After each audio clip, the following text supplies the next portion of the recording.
hot today. The air wasn't moving. It was my scent of the day. Oh, Fresh. I don't have my bottle of Dolce & Gabbana Light Blue Intense anymore because what did I do with it? Oh, I think I gave it to my friend Chiaki's son for her to wear. I mean, I should just give her a decant because I would wear that one. But anyway, I wore the Chanel and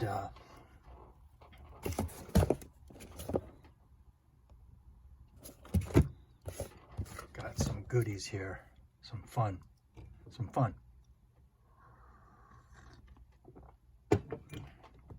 So let's see.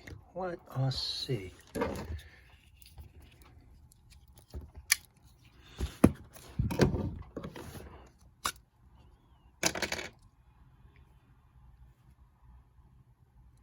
Yeah. Let us see.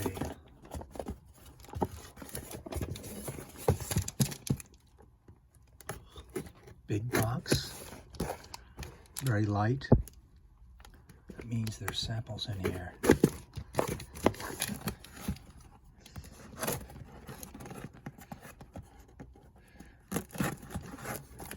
This box comes from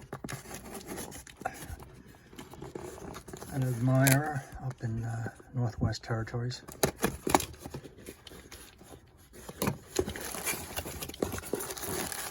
You know who you are. Thank you very much.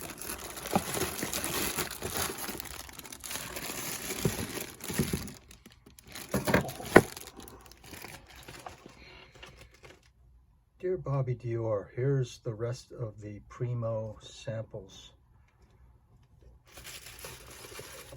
that I wanted to send you. By the way, what's going on with those first-class Maui vouchers that you promised to send? Forget it. That has nothing to do with fragrance. A quid pro quo. Live television here. Put these back. I don't like sharp objects too much. I don't like broken glass. I don't like walking around with knives. Great part of the community.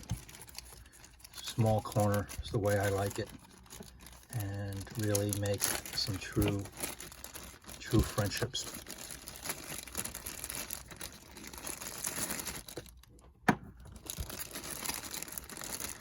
Think of the beginning. Think of a pyramid, right? And then the beginning of FragCom, whether it was YouTube or whether it was a newsletter or something, that being the top tip of it, and the names up there and the big original YouTubers. And then we've settled down and we've settled, and I'm really satisfied. It would come to this. The years go by and things become popular, things become unpopular, and everyone settles into their own little niche. So, what in God's name? Another Serge Lutens. Damn, I'm lucky. Fourreau Noir. So right now, I think we've settled to the point where it's going to be for a long time. There's a lot of content out there, a lot of people making stuff, and then the audience who this is built on, without you guys, chooses a handful of people or a lot of people or a couple.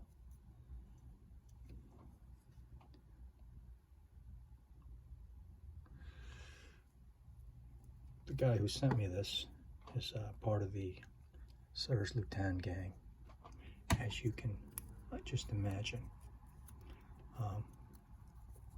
Now wait a minute. This is a label that fell off of here.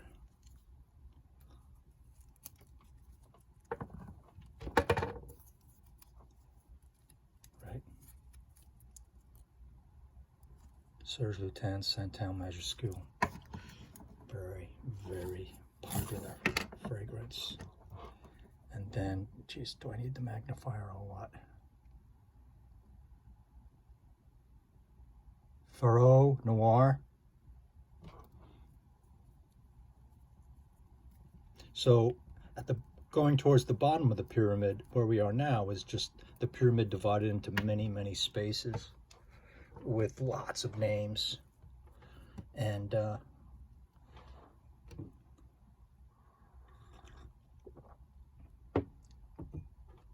that's how it is now. And people have their interests and their loyalties to certain originals. And oh, I should get my Nuit alone. I know what it smells like. This is that new one, Bleu Électrique. Okay.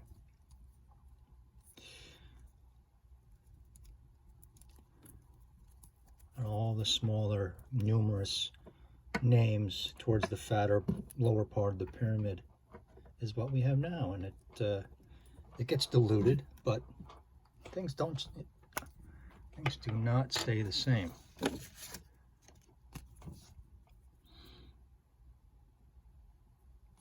Thanks for putting that label on. That's nice.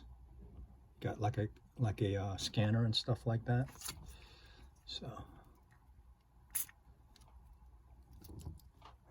this YSL released never came near me.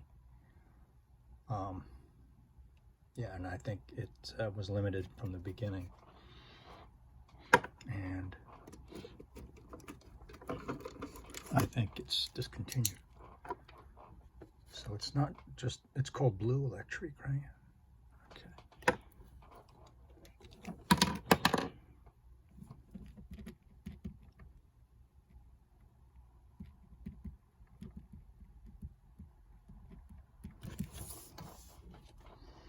What is this? Oh, it's the closest thing to the original La Nuit de l'Homme EDT. And then it's supposed to be a little bit more fresh, or the blue indicates. And I even get that at the tail end of sniffing it off the top. So I get that unmatched La Nuit de l'Homme opening. Just like if it was an OG bottle, right? It's strong. So it's like, oh, I got an OG bottle. So I heard that bantered around a little bit. And then you think about it a couple seconds more. You smell like a fougere barbershop. You get an aromatic lavender, maybe a lavender that sticks out more, a little bit more sharp or jagged than the lavender that's in the La Nuit de l'Homme. I wonder if it has vetiver in it, because the La Nuit de l'Homme has vetiver in it. That's awesome. I'm really happy to smell that.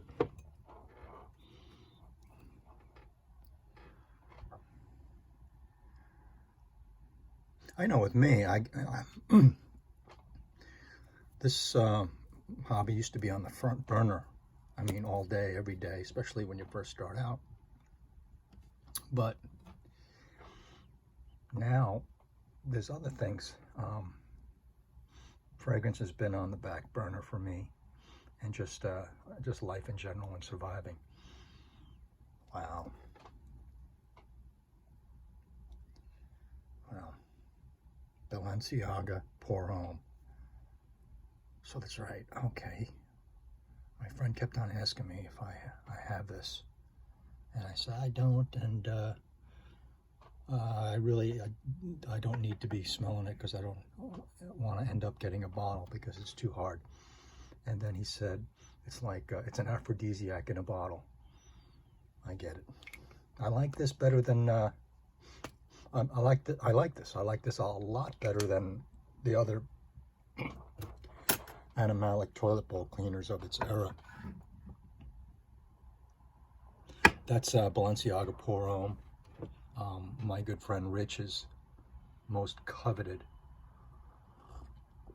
fragrance is one of his one or two or three, maybe his top. And then going here, that's something. I mean, after all this time, getting to smell this, it's like Christmas. Thank you. Santal Majuscule. I assume it's in this one.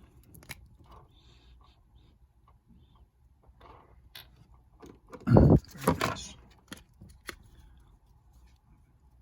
But give me your thoughts on the fragrance community in general compared to, like, well, the beginnings on YouTube is like 2009, right, with a couple people, maybe Robes and Katie Puckrick. And then after Katie Puckrick, I remember Lanier. I mean, I wasn't on there. I was on late 2015 or beginning of 2016. Creamy, Amber. Is there incense in here? This is gorgeous. It's gorgeous. I'm not going to waste too much of this. I'm not going to put it on skin right now. Damn. That was too big of a spray. So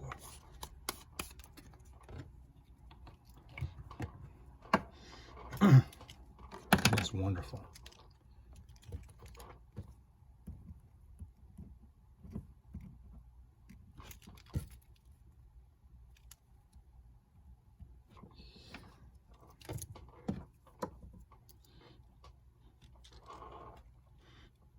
Yeah, that's a Serge, all right. Not that I know anything about him, just a little.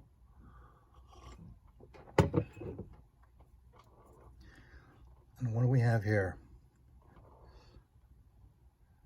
The Serge gang. Wow. And we have this. Goes here. And one more.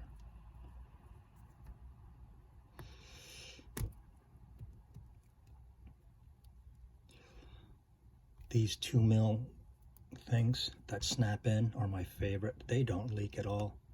And once you go bigger than the 3 mil, like the 4 and stuff, yeah, then the stuff that you screw in, maybe you need the plumber's tape.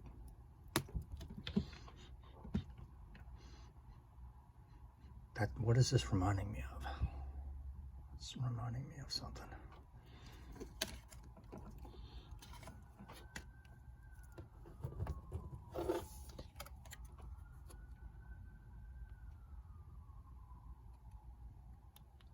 Just a pinch.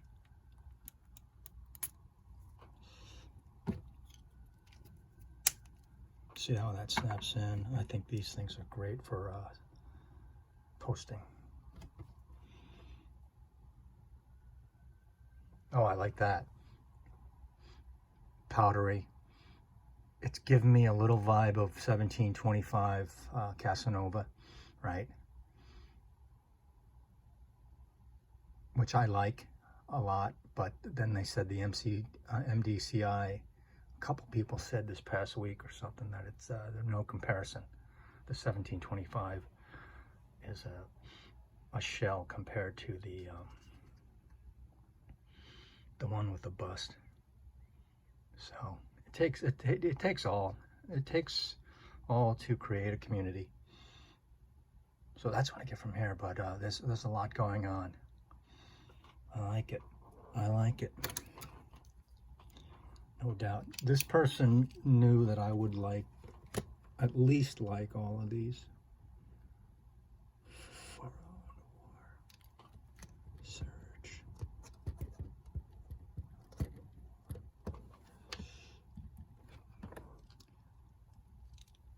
So, wow.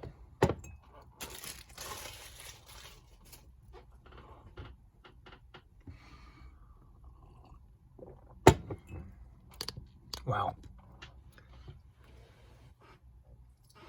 Let that sink in. Getting a little green foresty on that one that I have on my hand, which is Majuscule on the Fourreau. So.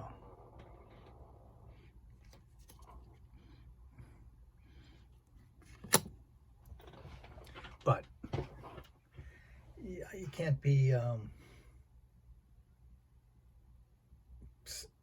covering the whole pyramid anymore, unless I mean, it's just gotten too big. In the first 5 years, say from all the way up till like 2017 or something, you can cover everything and everyone, and it was fun too. But now, you know, I understand when everyone says that it's degraded and all that, but it just fractures up and settles down like anything else in life. And you have all sorts of factions, and you have cliques, and you have, it's good.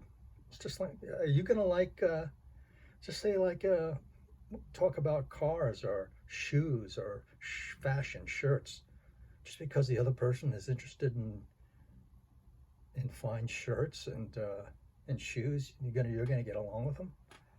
Hell no. No. But if you find somebody that's into the exact same athletic shoes that you are, you're gonna at least have that, you know.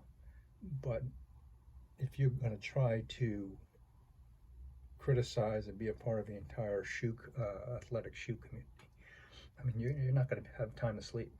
So that's my point. So I think it's in good shape, and it's settled. And I think in the last year, people have just calmed down and taken a breather, because the newest thing for the past 2 or 3 years have been the streams, and now that's at least played itself out in the first or second phase. And you're going to have some quarreling and some, you know, you're going to have some conflict. And you just have to show restraint with people that don't have any.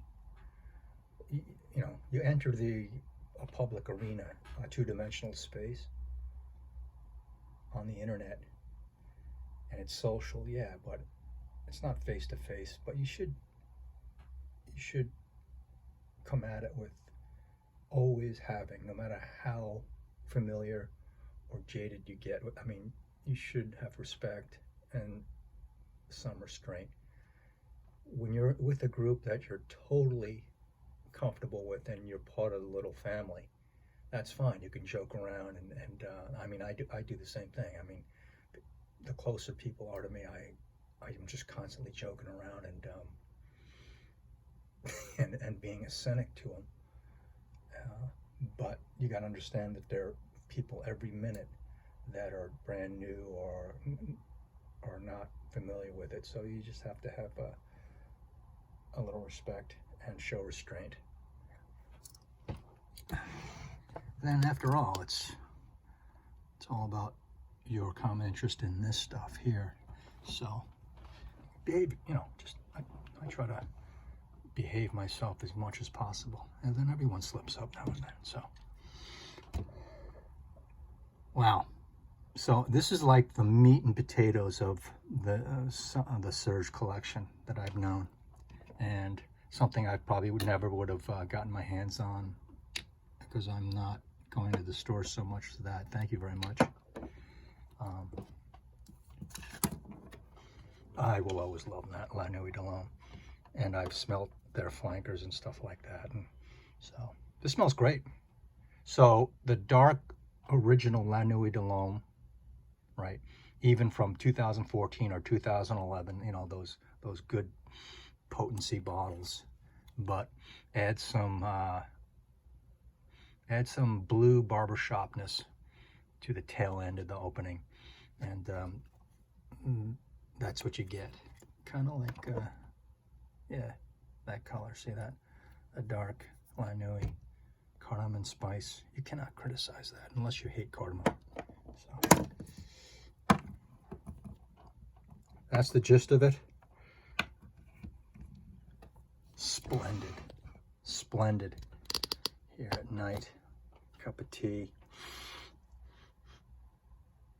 All right, maybe I'll try to go look up a movie and have these beside me and smell them, and that's part of the joy. So I'll check in with you later, and hopefully you'll have a great day tomorrow. Aloha.